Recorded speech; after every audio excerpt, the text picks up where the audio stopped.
réussite aux examens satisfaisant, qualité des enseignements améliorée, niveau des apprenants déplorable, traitement des enseignants à revoir et la liste des problèmes est encore longue. On a envie de dire que l'école est en crise. Serait-ce exagéré ou nous avons des raisons de nous inquiéter? Dans quel environnement les acteurs de la communauté éducative évoluent-ils? Est-il propice aux enseignements de qualité pour des résultats plus satisfaisants? Que faut-il faire pour améliorer et relever le niveau de nos apprenants? C'est l'objet de notre débat de ce soir entre copines. Merci de rester avec nous.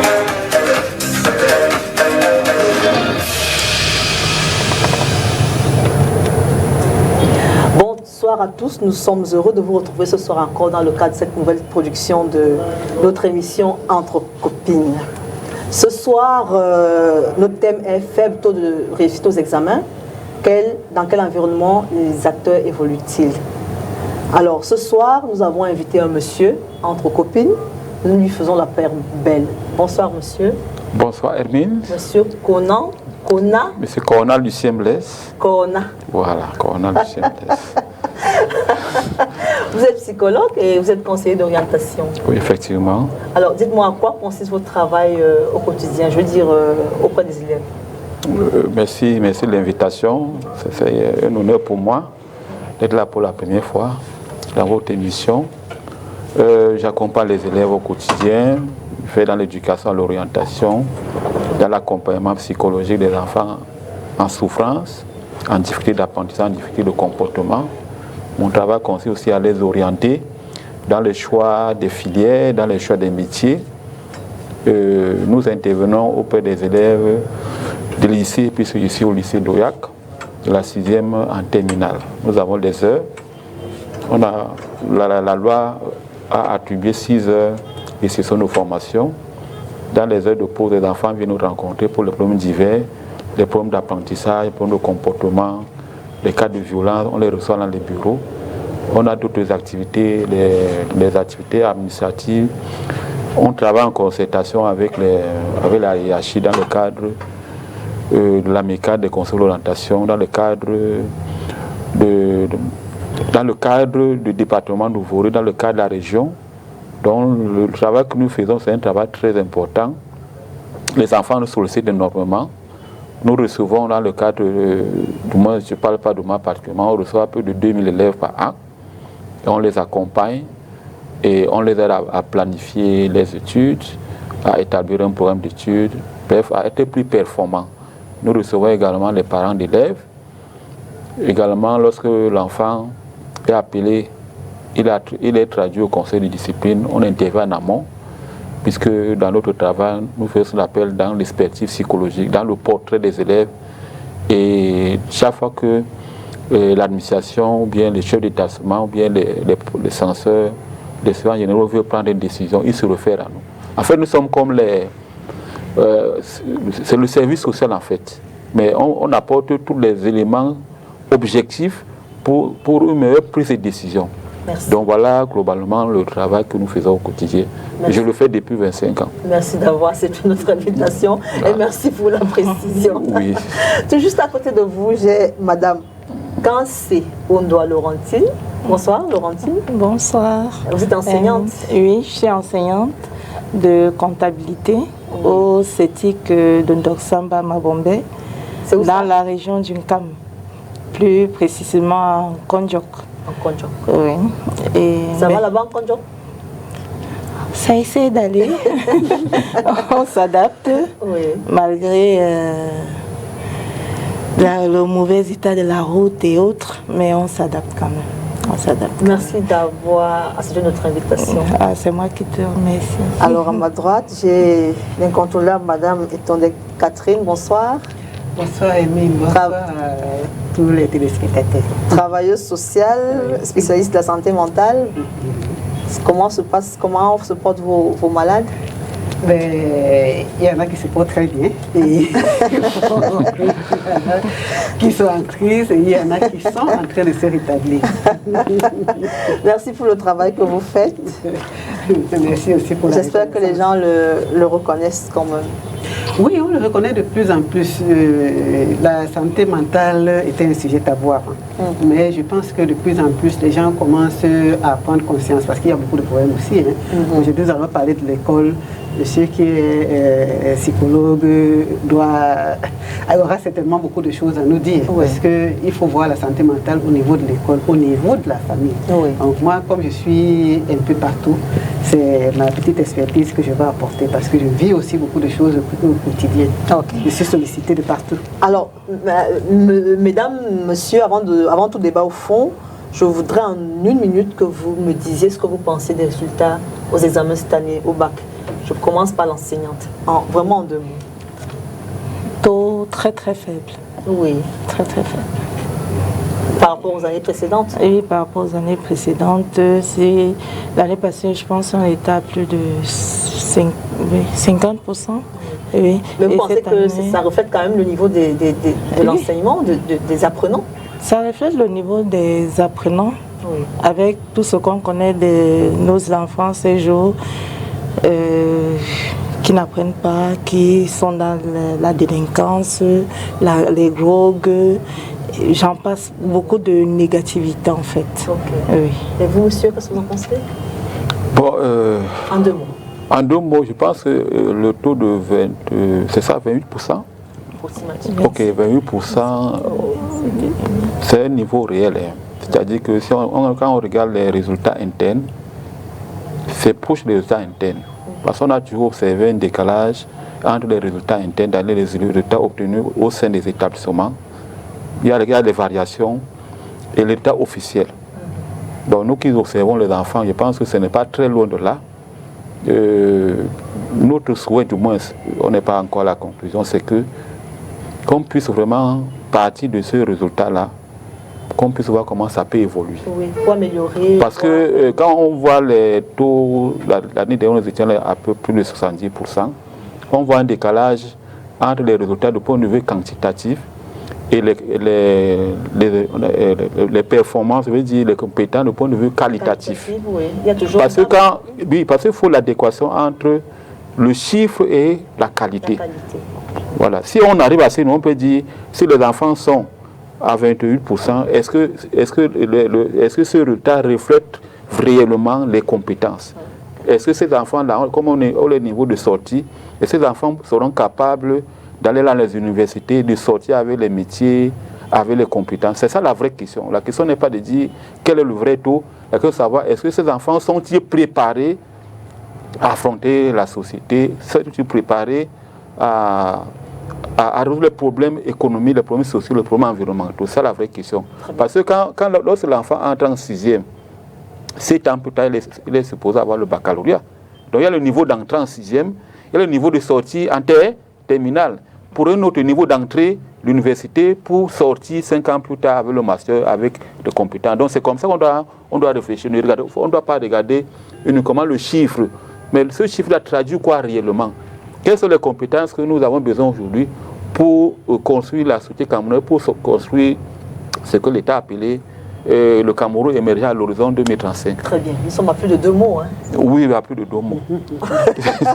Madame, qu'est-ce que vous en pensez? Qu'est-ce que vous pensez des résultats Oui, je pense que si le taux est de 28%, ça reflète le niveau réel des enfants et que ça devrait amener les uns et les autres à travailler pour faire mieux. À se poser de vraies questions. Voilà. Que ce soit les enseignants, que les parents, les enfants, tout le monde devrait se poser les vraies questions. Okay. Vous avez la parole, vous allez la garder. Vous qui êtes en contact avec les familles, alors, dans quel environnement les enfants, de façon globale, dans quel environnement les enfants évoluent-ils? Est-ce que les familles offrent la stabilité qu'il faut aux enfants qui vont à l'école? Je pense que quand on regarde la famille aujourd'hui, les enfants sont de plus en plus abandonnés à eux-mêmes. Parce que c'est vrai que la vie est devenue extrêmement dure. Les parents sortent tous. Les papas et la maman sont toujours dehors pour chercher à manger aux enfants. Il y en a qui cherchent aussi le superflu. Donc dans les familles, qu'est-ce qu'on remarque? Il y a des parents qui sont consciencieux, qui sont équilibrés.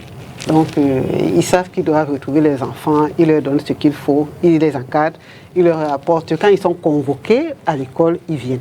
Je vais insister là-dessus parce que quand je fais le tour des écoles, je travaille aussi beaucoup avec les écoles, beaucoup de parents ne viennent pas quand on convoque les parents. Donc, en fait, ils ne connaissent pas les enfants. Il y a une autre catégorie de familles dans lesquelles les parents n'ont pas le temps. Ils sont tout le temps partis, ils sont toujours en train de travailler. Ils ne connaissent pas les enfants, ils ne savent pas ce qu'ils font à l'école. Ils n'ont pas le temps de leur apporter de l'affection et tout. Mais les enfants ont tout.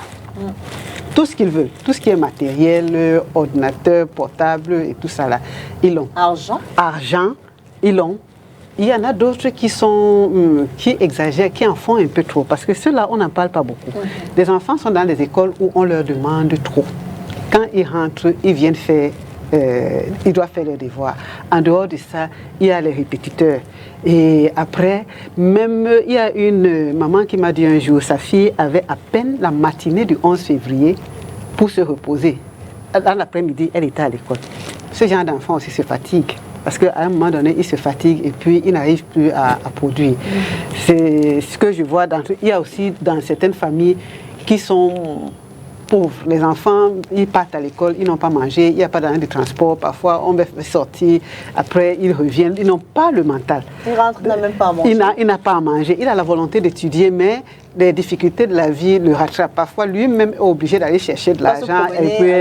Oui, pour avoir de quoi manger. Voilà. Donc, c'est ce genre de famille que je rencontre. Il y a plusieurs types de familles comme ça. Et là où les gens n'arrivent pas à trouver de l'équilibre. Monsieur Konda, vous qui êtes conseiller d'orientation et psychologue, quel est l'état d'esprit général des élèves aujourd'hui? L'état d'esprit général des élèves. Est-ce qu'ils sont là, ils se disent on va à l'école parce qu'on se dit par là on va s'en sortir? Est-ce qu'ils vont à l'école pour aller? Ils se disent bon, mon père veut que j'aille à l'école, j'y vais. C'est quoi l'état d'esprit des élèves? Bon, de manière globale, si on regarde le public, les enfants sont en classe. C'est-à-dire les enfants sont... Parce qu'on parle d'autres critères, il y a le critère de ponctualité, il y a l'assiduité. De manière globale, les enfants sont ponctuels, ils sont assidus.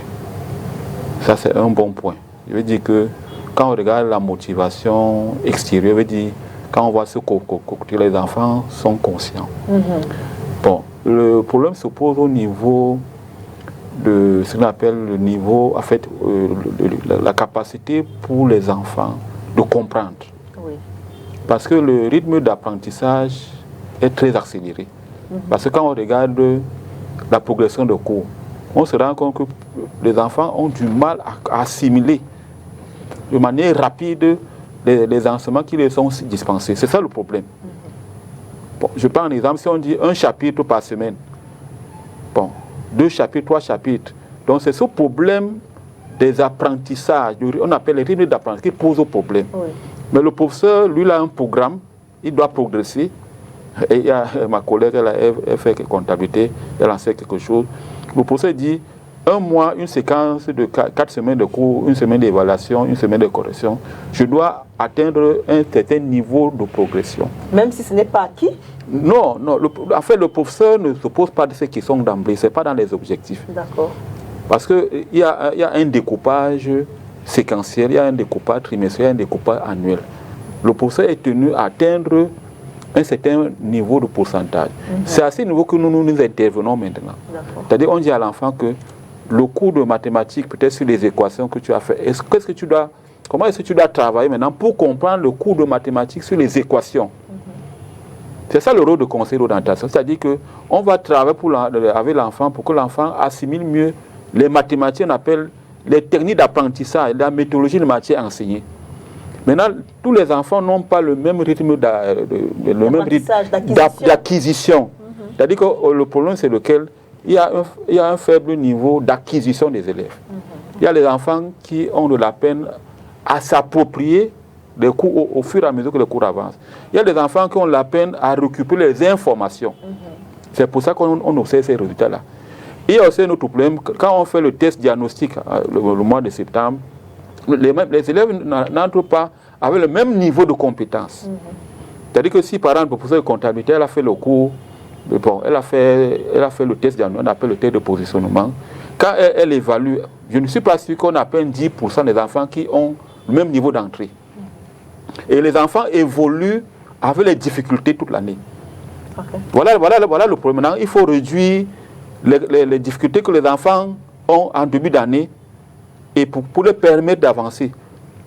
Ça, c'est très technique. Il veut dire quoi? Il veut dire que quand on fait le test diagnostique, on a fait le test diagnostique peut-être sur les équations ou bien sur les factorisations. C'est le cours qui est vu en 4e. Le professeur a fait le test diagnostique. Mais dans la progression des cours, le professeur ne met pas l'accent pour permettre à 100% des élèves d'être au même niveau que les autres. Donc il y a les autres qui avancent, il y a les autres qui traînent. Oui. C'est ça qui explique ce décalage. Mais la vérité reste que le professeur a besoin d'avancer. Oui, mais le professeur doit avancer. Maintenant, dans la pédagogie, dans l'approche par compétence, on appelle la pédagogie active. Le professeur ne devait pas avancer. Comprenez un peu. Je veux dire que dans la pédagogie, on doit mettre l'accent sur les activités des élèves de telle manière que les élèves progressent, que le professeur met l'accent sur la progression des élèves, non la progression des cours. Non la progression imposée par le ministère. Ok. D'accord. Alors, Laurentine, toi qui es en contact avec les enfants, comment ils se comportent? C'est quoi le comportement des enfants alors dans la salle de classe? Est-ce qu'ils sont concentrés? Est-ce que tu as l'impression qu'ils sont concentrés? Est-ce qu'ils savent peu ou prou ce qu'ils sont venus faire? C'est quoi ce que tu constates? Bon, moi je vais prendre le cas par rapport à mon établissement. Absolument, oui. Comme nous avons des séances de travail avec notre directeur, les animateurs pédagogiques. Moi-même, je suis animatrice pédagogique. Dans nos séances de travail, nous avons constaté que les enfants, même, ils ne savent même pas ce qu'ils viennent faire à l'école. Ils se lèvent le matin, on a dit on doit partir à l'école, ils prennent leur sac, ils prennent leur goûter, ils viennent à l'école. Parfois même, il y a certains même qui n'écrivent pas, parce qu'ils ne savent vraiment pas ce qu'ils viennent faire à l'école. Ils ne voient pas l'importance de sa présence à l'école. Oui. Et comme moi je suis dans une zone rurale, beaucoup de mes enfants savent que mon papa a des champs de cacao, des cacaoyères. Donc, lui ne s'intéresse pas trop à l'école. On lui fait le temps, même là, comme il parle. Oui. C'est le successeur. Oui. Beaucoup de mes élèves, ils avaient plus de 15 ans, plus de 16 ans. Ils ne venaient plus à l'école à partir de la 3e année. Mais des techniciens, des bons travailleurs, des bons techniciens. On a parlé, on leur a tout dit. Ils nous ont dit, madame, si je finis mon champ là, en une campagne, j'aurai mes 1 million, ça me paye la moto, je commence à faire ma ligne compte Jorbafam. Donc, ils ne savent vraiment pas l'importance de l'école. À quoi l'école me sert. Mais quand tu leur expliques, ceux qui sont un peu conscients, ils comprennent. Ils viennent à l'école, ils sont assidus et on voit avec les résultats. Donc, c'est surtout ce problème-là que nous avons. Les enfants ne savent pas ce qu'ils partent faire à l'école. Et ils ne connaissent même pas, même ceux qui font, puisque nous on fait la technique, ils ne savent même pas quel est le métier même que je vais faire à l'avenir. Au sortir de là. Au sortir de là. Oui. Alors qu'il est en train de faire la mécanique, ou il fait maçonnerie, ou il fait électricité. Donc, ils ont ce problème de personnalité en fait. D'accord. Vous voulez réagir à ça? Oui. Merci Laurentine. Je pense qu'on ne peut pas dire que les enfants n'ont pas l'intérêt. Je pense que c'est à nous de nous adapter. Je prends un exemple, on est à Yabassi. Bon, les enfants font les cours théoriques, ils ne comprennent pas. Ils n'ont pas le learning by doing. C'est-à-dire qu'ici, en ce moment, si on dit que ton lycée, c'est un lycée à vocation agricole, ok, on dit 60% de pratique. Dans ton cours, on va dire que les enfants iront au champ, ok. Il faut concilier les apprentissages avec les applications pratiques, avec les métiers. Aujourd'hui, on est dans le contexte de la décentralisation. On ne doit plus faire les cours on appelle la théorie pour la théorie. Ça ne sert plus à rien. C'est ça qui explique les mauvais résultats. Je pense qu'entre autres solutions, on doit concilier l'école avec les besoins de la société. Si cet enfant-là, on les amène dans un champ, la pisciculture, l'élevage, je vous assure qu'il y aura plus de problèmes. Maintenant, on leur donne les éléments on nous donne quelques éléments théoriques pour comprendre effectivement là, parce que là, à un moment donné, ces enfants auront un projet agricole, la pisciculture, l'élevage. On ne va plus parler de problème d'intérêt. Parce que là, directement, leur papa, puisqu'ils n'ont pas un problème de terrain, on va maintenant les aider à monter, ce sont les jeunes des pépinières d'entreprise. Comprenez un peu. Voilà un autre problème qu'on appelle la crise de l'école. Parce qu'on reste dans les éléments théoriques, on n'arrive pas à motiver les enfants à travers ce qu'on appelle les projets professionnels. Et ce projet-là commence même à l'école primaire. Ça se suit au secondaire, je veux dire au collège, c'est-à-dire la 6e, le secondaire, l'université. Et l'enfant avance avec ce projet-là à l'université. Donc c'est nous le problème. Okay. C'est-à-dire que le problème n'est pas l'enfant, le problème c'est la société qui n'arrive pas à répondre aux besoins des enfants parce que, par exemple, le JICA m'a dit, il y a une adéquation formation-emploi. Donc c'est à nous maintenant de réfléchir pour dire, la formation qui est théorique, c'est l'enfant dorme en classe. Il y a des enseignants qui arrivent en classe, ils n'arrivent pas à intéresser.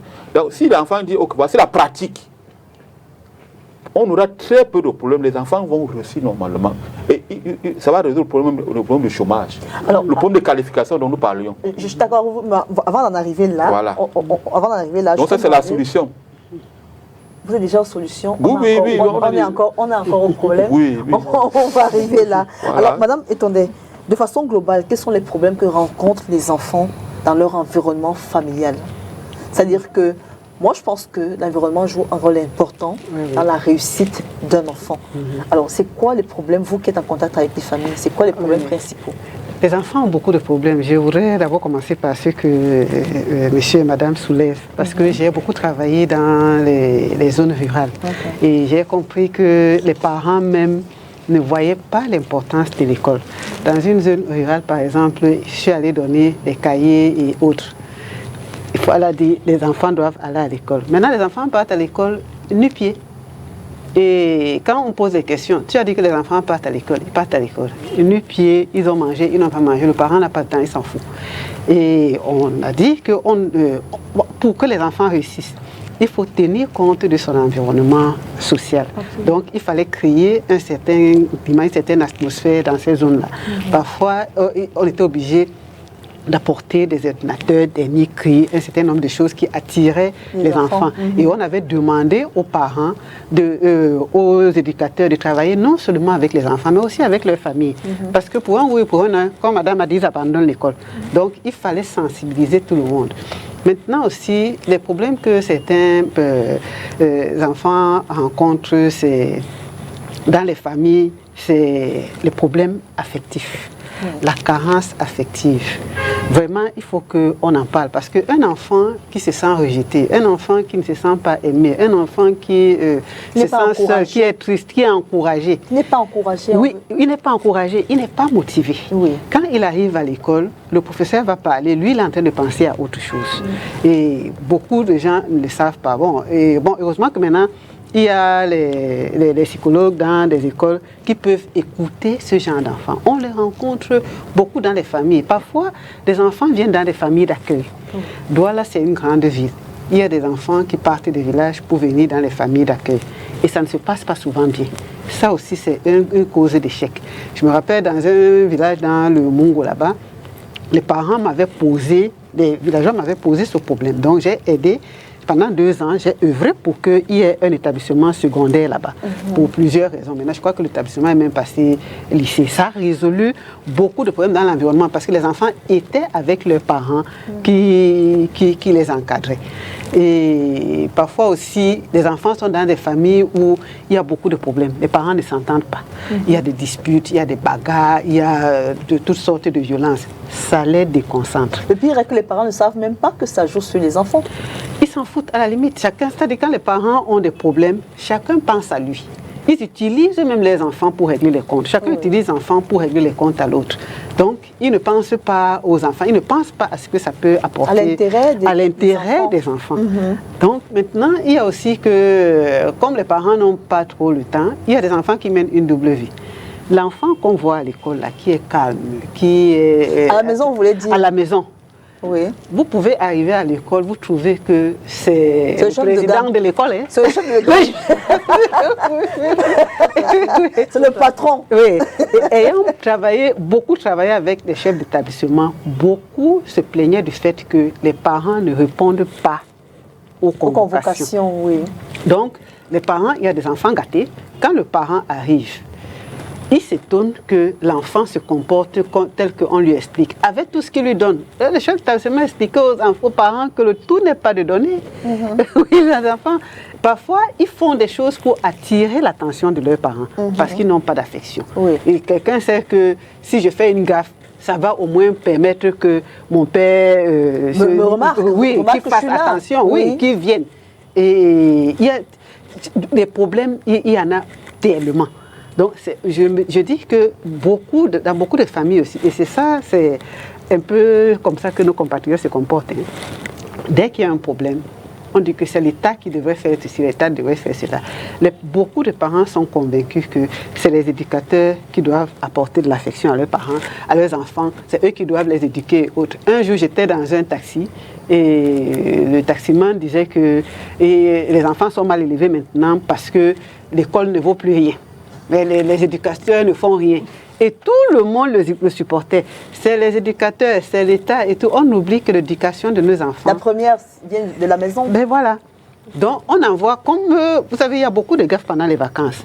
Comme les enfants sont partis en vacances et que les éducateurs ne sont pas là, beaucoup d'enfants sont perdus, les enfants sont violés et ainsi de suite parce que les parents se plaignent qu'ils vont faire 3 mois à la maison. Qu'est-ce qu'on va faire? Ils demandent la rentrée, c'est quand? C'est quand? Il n'y a aucune organisation. Donc, quand les enfants vivent dans cet environnement-là, parfois c'est difficile qu'on obtienne des résultats, ils obtiennent de bons résultats à l'école. Ok. Avant de venir à toi, je voudrais te demander au psychologue, vous qui traitez avec des enfants, c'est quoi leur souffrance? Est-ce qu'il arrive que les enfants viennent vous exposer leur malaise? À cœur ouvert, je veux dire. Bon, les enfants souffrent énormément. Je n'ai pas les statistiques là, mais la plupart des enfants ne vivent pas avec leurs parents. Ils vivent avec soit les tantes, les oncles, leurs grands-parents. Bon, maintenant ce que je vais dire à la suite de ma collègue, c'est que on a plus les géniteurs que les parents. Vous comprenez? C'est-à-dire, avant de mettre un enfant au monde, il faut d'abord penser son projet. Projet d'éducation, projet familial, projet professionnel. Donc on a des géniteurs, on n'a pas de parents. C'est pour ça que, normalement, il y a un problème d'irresponsabilité. Avec ce que nous faisons, je n'aime plus... ce n'est plus bien de se plaindre, on doit apporter des solutions. Normalement, dans les sociétés organisées, les jeunes filles ne doivent pas faire les enfants n'importe comment. C'est-à-dire que la personne, si tu enceintes une jeune fille à un certain âge, tu dois assumer. L'UNESCO, dans le rapport de l'UNESCO de 2016, le taux de grossesse était de 93%. Les jeunes filles dont l'âge se situe entre 16 et 25 ans. Donc vous voyez les jeunes filles qui tombent, qui prennent des grossesses, c'est vraiment que le ministère des enseignements secondaires, parce que bien avant, lorsque les jeunes filles tombent enceintes... Elles ne partaient plus à l'école, mais on leur permet de repartir à l'école avec des cette discussion n'est pas comprise parce qu'on doit éviter de discriminer les jeunes filles. Parce qu'une jeune fille qui est enceinte, elle est élève, elle doit continuer à être éduquée jusqu'à 28, bien sûr. Parce que la grossesse ne doit pas être un moyen pour interrompre les études. Parce que les études, c'est un droit de l'homme. Vous comprenez? Donc on ne peut pas arrêter, on ne peut pas demander à une jeune fille d'exclure parce qu'elle est tombée enceinte. Heureusement aujourd'hui, dans les écoles, lorsque l'auteur de la grossesse est un élève, les deux vont en congé. Les deux. Dans les lycées, cette discussion est appliquée, même si les gens ne comprennent pas. Donc pour revenir sur le problème parental, c'est un problème énorme. On a des enfants qui souffrent parce que, les parents... Excusez-moi, oui. je vais vous arrêter. Oui.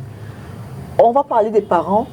Je voudrais savoir les souffrances des enfants. Quand ils viennent vous voir et qu'ils se plaignent, qu'est-ce qui ressort souvent? Bon, et si on va classer la typologie des souffrances.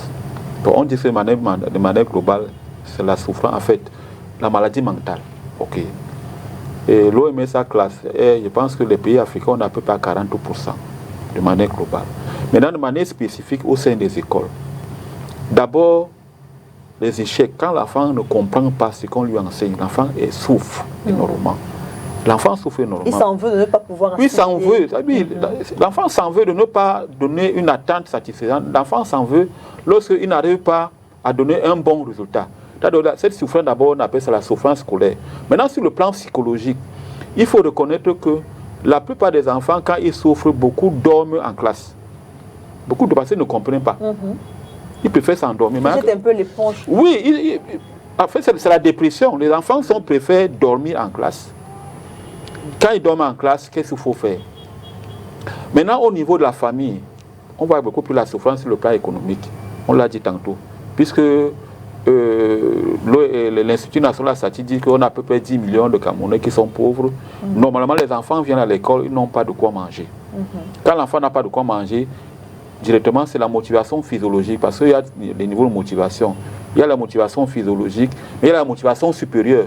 Très peu d'enfants sont en mesure d'activer la motivation supérieure, c'est-à-dire d'être résilients. Donc, ils n'ont pas de quoi manger. Ils n'ont pas des outils pédagogiques. Il y a très peu qui ont les cahiers, il y a très peu qui ont les ouvrages. Du coup, on les met dehors. On les met dehors. Tu n'as pas les livres, tu n'as pas de cahiers, on te met dehors. Donc la souffrance induite par la démission des parents, par la pauvreté des parents, par la pauvreté. L'enfant subit cette souffrance-là.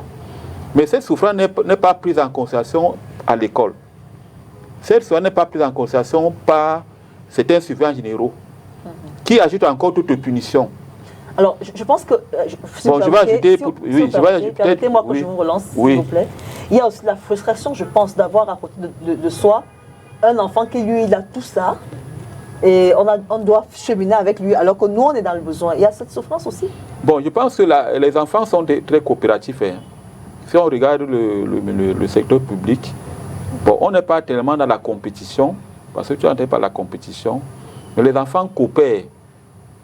Un enfant peut venir avec son sandwich à 10 h, il passe avec son ami. Mais ce que vous allez dire là, madame, c'est qu'il y a ce qu'on appelle les mauvaises influences. C'est-à-dire une jeune fille qui est pauvre, qui n'a pas de quoi manger, facilement, à cause des complexes, elle peut dire oui à un partenaire sexuel. Vous comprenez un peu? C'est-à-dire qu'elle peut dire oui à un partenaire sexuel directement, c'est la grossesse. Parce que dans ce genre de choses, quand on a vu les jeunes filles enceintes, on voit que c'est un partenaire sexuel qui se trouve à l'intérieur de l'école. C'est un partenaire sexuel qui est même en dehors de l'école. Donc la pauvreté est un facteur à risque aujourd'hui. Pour ça que dans les écoles, ailleurs, avec les municipalités, on devait aider les jeunes filles, les garçons pauvres à manger, à s'alimenter. Les cantines scolaires, si l'enfant vient à 7 h, il sait qu'il va manger. Ça va réduire beaucoup des échecs. On avait ce problème au Kenya, en même temps ici de la société civile. Quand les enfants viennent, ils mangent. Ils doivent manger, l'enfant doit manger, ça ne peut pas dépasser le Cameroun. Les enfants ne mangent pas, même les enseignants ne mangent pas. Tu commences les cours à 7 h 30, tu es fatigué. Voilà un problème. Il y a les enfants qui ont un problème de carence alimentaire. Allez regarder les enfants tout petits de 6e, 5e. Ils sont chétifs. Qu'est-ce que les enfants mangent? Ils mangent le pain. Le pain qui n'a pas suffisamment les ressources énergétiques. Dans les établissements, qu'est-ce que les enfants mangent réellement? Personne ne se préoccupe de ça. C'est le pain que les enfants mangent. Donc, je peux dire que les souffrances sont de plusieurs formes sur le plan physique. On voit les enfants qui ont les carences physiques, c'est-à-dire les enfants sont chétifs. On voit les souffrances sur le plan physique. On voit les souffrances sur le plan économique. On voit les souffrances sur le plan pédagogique. Donc, on est ici dans une situation, dans un cliché, que l'enfant subit toutes ces influences, cette souffrance-là, mais l'école n'est pas à mesure d'y répondre. Également, les souffrances au niveau des parents, il y a les parents qui ne viennent pas. Il y a les parents parce que les géniteurs, on a fait les enfants sans avoir mis en exergue d'abord le projet d'abord. Ok, alors donc c'est assez inquiétant. Nous devons tout simplement dire que dans les années à venir, il va falloir que les enfants soient protégés. Alors, Laurentine, je veux revenir là-dessus. Tous les enfants ne sont pas indigents. Il faut qu'on soit d'accord. Tous les enfants ne sont pas indigents, tous les parents ne sont pas pauvres. Il y a des enfants qui en ont au-dessus de la moyenne et qui côtoient tous les jours ceux qui n'en ont pas ou bien pas assez. C'est une source de frustration aussi, à mon avis, d'avoir à côté de toi celui qui a 10 000 francs, parce qu'il y a des parents qui refusent à donner à leurs enfants 5 000 francs par jour, pendant qu'à côté d'eux, il y a celui qui a 200 francs, sinon pas du tout. Est-ce que ce n'est pas une raison aussi, ce n'est pas une souffrance aussi? Si, c'est une souffrance. Parce que je vais toujours prendre le cas de mon établissement. J'avais une élève cette année qui était maman. Pour venir à l'école, même pour payer sa pension, elle était obligée de travailler. À côté d'elle, elle avait d'autres filles du même âge qui n'avaient pas d'enfants, mais dont les parents s'en occupaient. Donc c'était aussi une frustration pour elle. Elle ne venait pas régulièrement à l'école parce qu'il fallait s'occuper de l'enfant, il fallait chercher de l'argent, il fallait chercher de quoi manger, il fallait aussi préparer. Donc c'est aussi une frustration pour les élèves parce que à côté de toi, tu te poses aussi des questions. Si je n'avais pas accouché, plusieurs questions. Mais comme nous sommes aussi des psychologues, parce que être enseignant, il faut aussi être psychologue. Il faut avoir un peu de psychologie. Oui, parce qu'on a aussi fait un peu de psychologie à l'école. Donc, moi, contrairement à certains de mes collègues qui la frustraient, je lui disais, l'école n'a pas d'âge. Si tu as eu cette chance de revenir à l'école, parce qu'elle avait déjà fait 3 ans à la maison, sans aller à l'école. On compte d'abord la première année de grossesse, l'accouchement, et l'enfant avait déjà 2 ans et demi. Donc elle a fait 3 ans à la maison. Donc je lui dis, ma fille, tu dois te mettre au travail. Tu ne dois même plus te poser des questions. Tu es déjà adulte. Parce qu'une femme qui a... La grossesse émancipe. Donc quand on a déjà accouché, même si tu as 15 ans, tu deviens... Tu es déjà adulte, tu es déjà émancipée, tu es déjà une femme. Et il faut que tu arrêtes de te poser des questions. Tu n'as plus les mêmes chances que tes camarades parce que vous n'avez pas le même statut. Vous n'avez pas le même statut. Tu es mère et elle pas. Et elle pas. Tu travailles entre guillemets et elle ne travaille pas. Elles attendent tout de leurs parents, de leurs oncles, de leurs tantes, comme la dame disait tout à l'heure. Parce que la plupart des enfants ne sont pas avec leurs parents biologiques. Et comme monsieur disait, leurs géniteurs. Ils ne sont pas avec leurs géniteurs. Ils sont avec leurs grands-parents, leurs oncles, leurs tantes. Et on a beaucoup de cas. On en a énormément.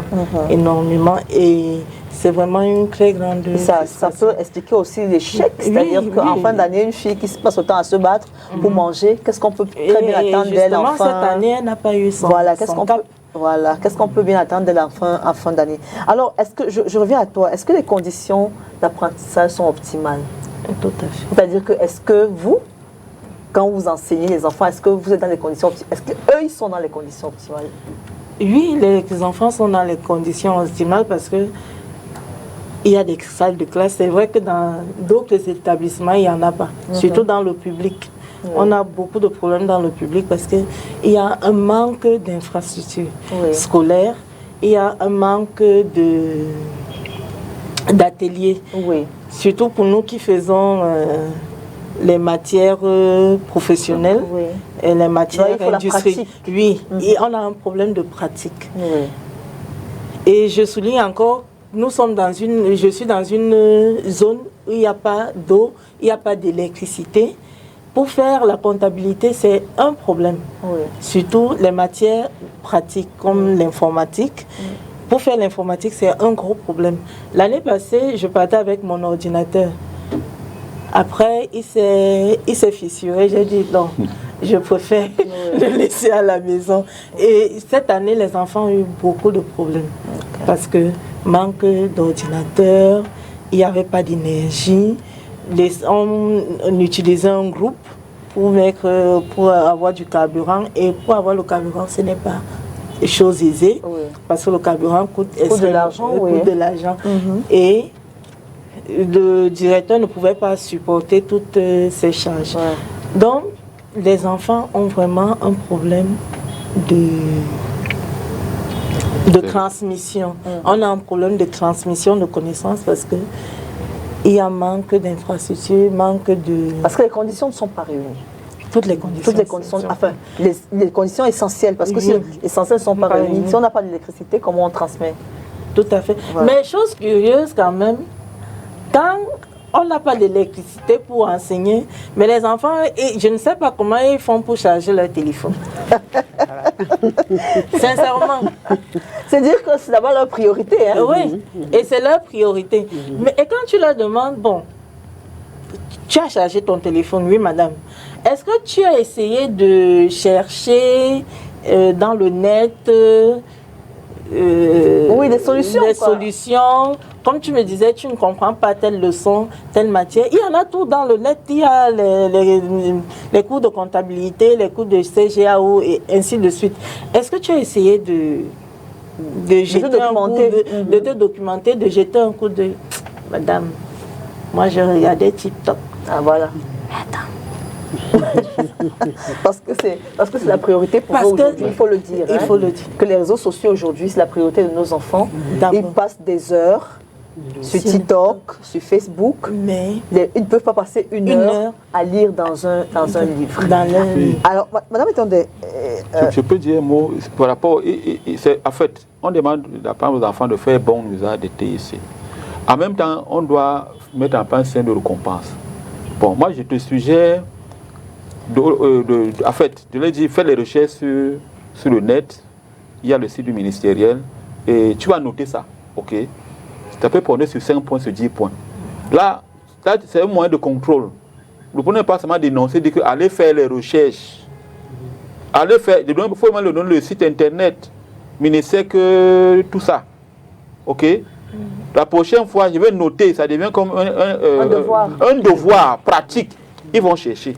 Parce que ça que là directement il y a une récompense. Parce que le plus souvent on active seulement les sanctions, mais on ne sait pas jouer entre les sanctions et les récompenses. Donc pour rapport au TIC, on sait qu'il n'y a pas d'électricité. Il y a aussi aujourd'hui il y a les panneaux solaires qui sont les bonnes solutions en zone rurale. On peut également équiper les lycées en panneaux solaires. Donc, on faisait bon usage des TIC. Alors, vous vous adressez à l'enseignante ou vous adressez à quelqu'un d'autre? On a un suivi. L'État nous écoute.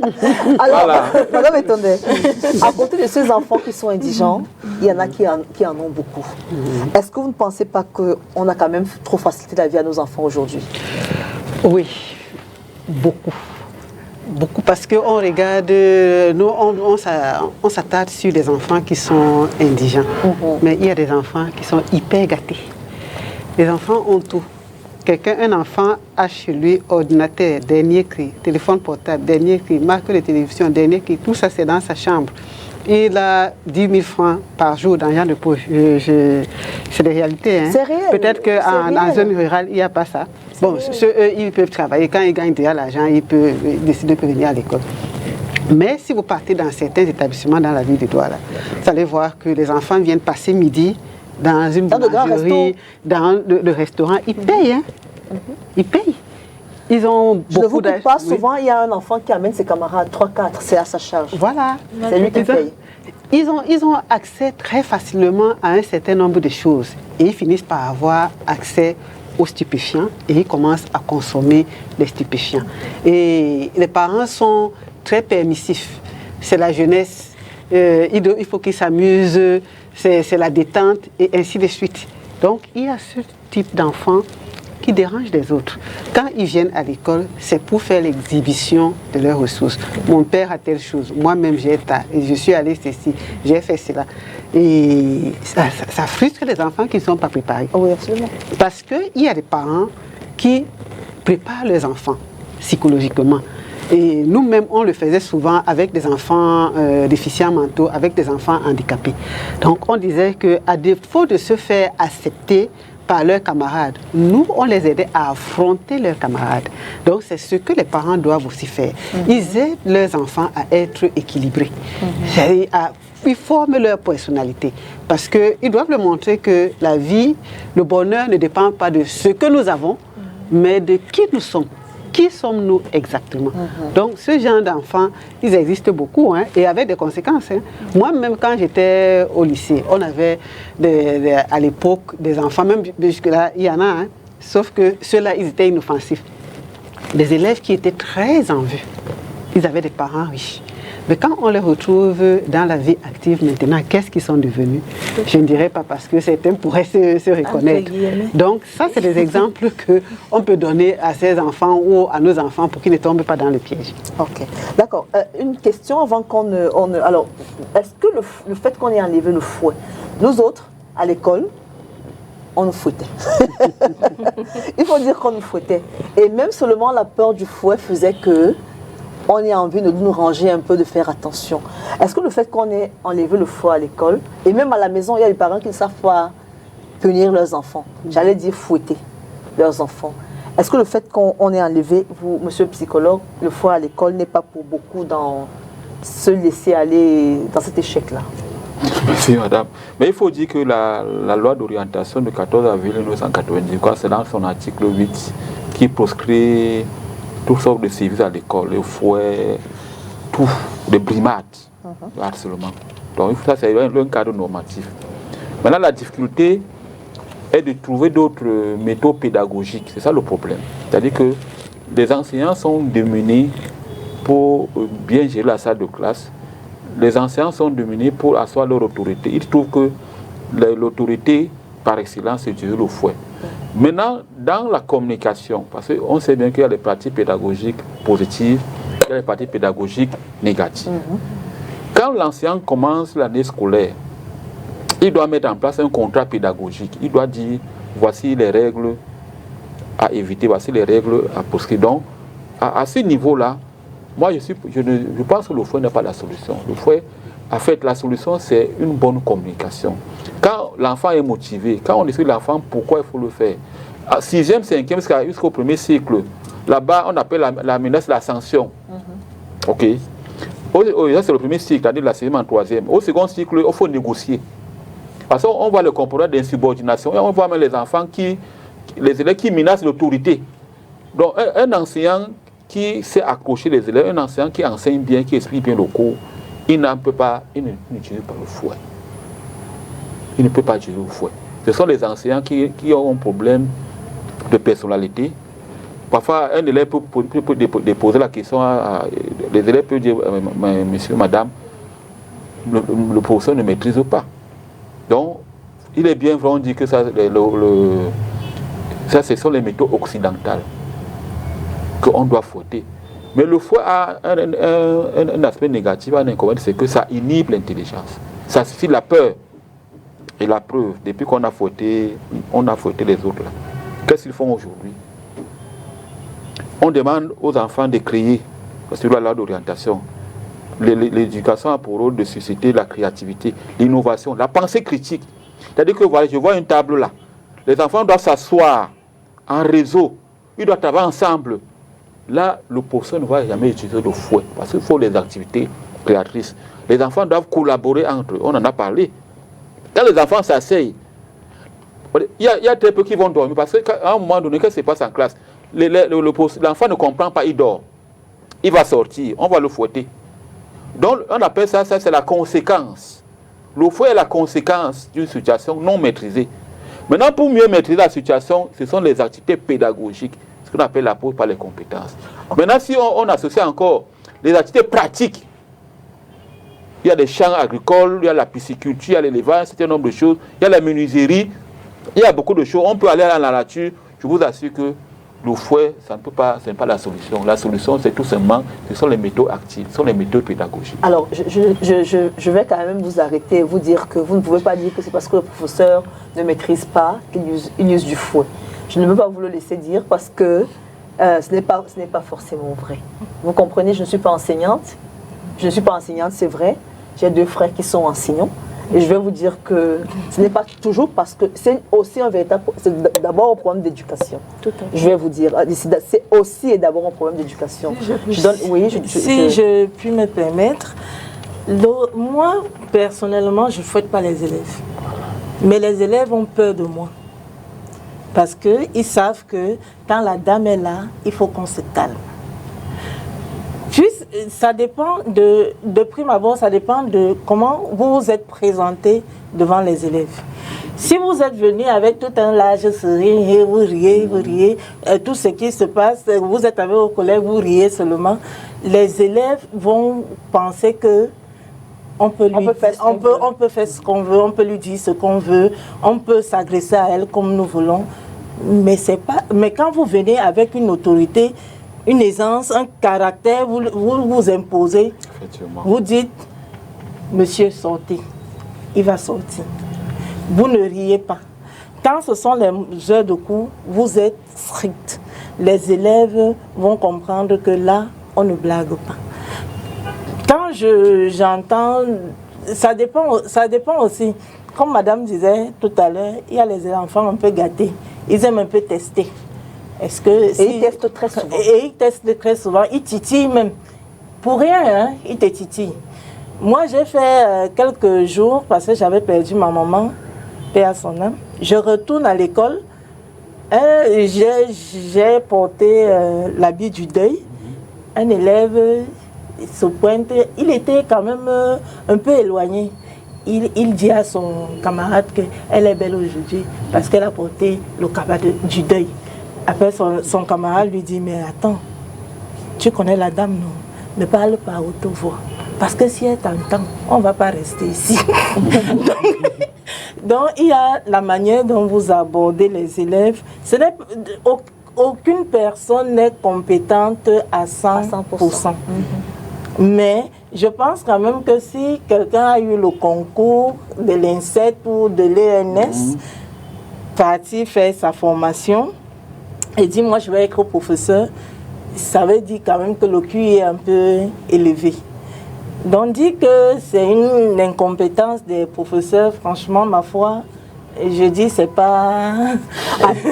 Alors mesdames, messieurs, nous allons marquer une pause et nous allons requérir l'avis de nos compatriotes sur ce qu'ils pensent du niveau de nos apprenants aujourd'hui. Juste.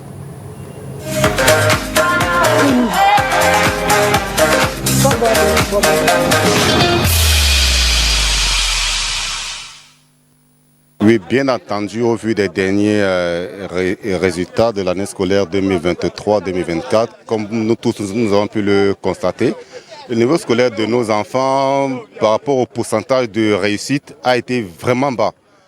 Et c'est une preuve réellement que le niveau scolaire de nos enfants est très très bas. Et même déjà, moi j'ai parfois de coutume de lire quelques publications qu'on fait dans les réseaux sociaux. Et quand on essaye de lire un peu ce que nos enfants écrivent, on se rend compte qu'il y a beaucoup de fautes. Non seulement de fautes de grammaire, et également des fautes d'orthographe. Bon, et à partir de là, on se pose la question de savoir quel est le réel niveau de nos enfants, surtout sur le plan de la langue française. Et en réalité, le constat est là, le niveau est très bas, parce que un enfant qui écrit, je prends par exemple un exemple, les hommes qui vont au travail. Un enfant écrit qui avec la lettre K et I. C'est pas normal. Qui s'écrit Q-I, Q-U-I. Mais les enfants aujourd'hui, la langue, le niveau est très bas, vraiment. Et moi, vraiment, je suis de l'époque où j'ai fait le secondaire dans les années fin 80, début 90. Nous, on écrivait mieux français que les enfants de nos jours. Et vraiment, je pense que les enfants doivent faire un effort à ce niveau-là. Non seulement de rédiger un français limpide et propre, et également d'avoir une expression normale.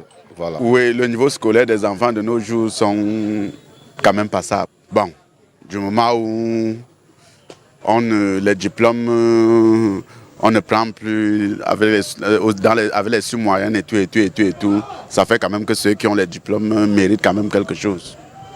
Bon, je pense que le niveau scolaire des enfants en ce moment est passable. Parce qu'ils mettent quand même la tête par rapport aux ceux d'avant.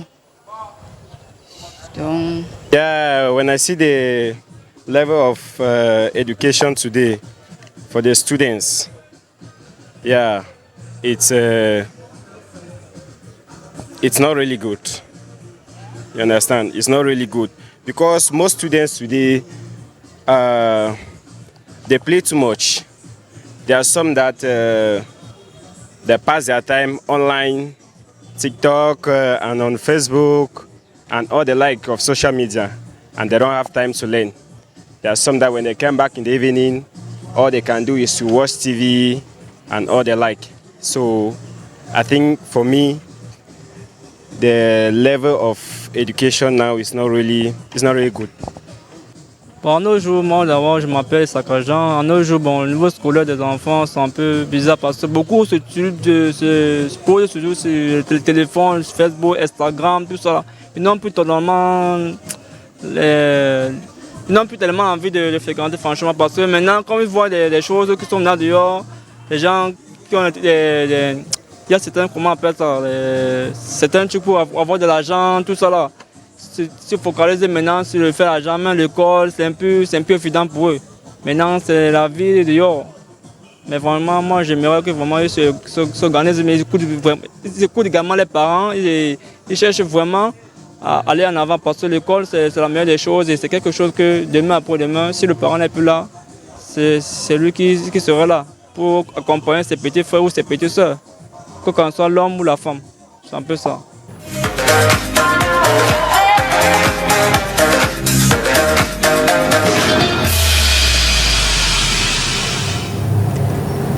Si vous nous rejoignez à l'instant, vous faites très très bien, vous regardez votre émission Entre copines et aujourd'hui nous essayons de comprendre l'environnement dans lequel évoluent nos enfants, les enseignants et même les parents, environnement qui influence les résultats. Alors le temps qui nous est imparti est arrivé à son terme, nous n'avons pas terminé, nous allons faire une deuxième partie, mais pour l'heure on va essayer de conclure. Alors Madame Etondé, quel est le modèle de famille qu'il faut aux enfants pour pouvoir être plus concentré, pour des résultats plus probants? Oui, je dirais que les enfants doivent être dans une famille qui est équilibrée, qui est stable, dans laquelle il y a des règles.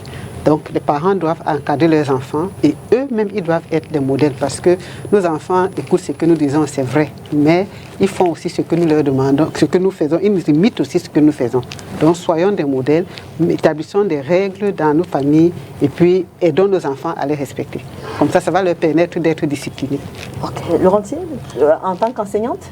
Oui, pour moi, je pense qu'en tant qu'enseignante, comme M. Conan disait tout à l'heure, nous ne devons plus trop regarder la progression que le ministère nous envoie. Et c'est ce que j'essaie d'adopter depuis cette année. Je ne regarde plus trop cette progression. Je vais à ma progression et au rythme des enfants pour qu'ils puissent comprendre de quoi il est question, de ce qu'ils doivent faire à l'école. Pourquoi ils ont choisi le métier de comptable. En tenant quand même compte du fait que vous avez des délais. Hein? Oui, nous avons les délais, mais on respecte les délais en respectant aussi la progression des élèves. Très bien. Monsieur Conan? Bon, je pense que l'heure est arrivée de préparer les enfants, de faire les systèmes éducatifs, les systèmes scolaires doivent plutôt préparer les enfants à s'adapter. Parce que le contraire est qu'on doit demander à l'enfant à s'adapter. Et on voit beaucoup plus les risques, le comportement à risque, on voit les déviances. Donc si on réfléchit sur le modèle d'adaptation au niveau de l'école, au niveau de la famille, au niveau de la communauté, je pense que on aura les résultats escomptés, les cas que nous souhaitons.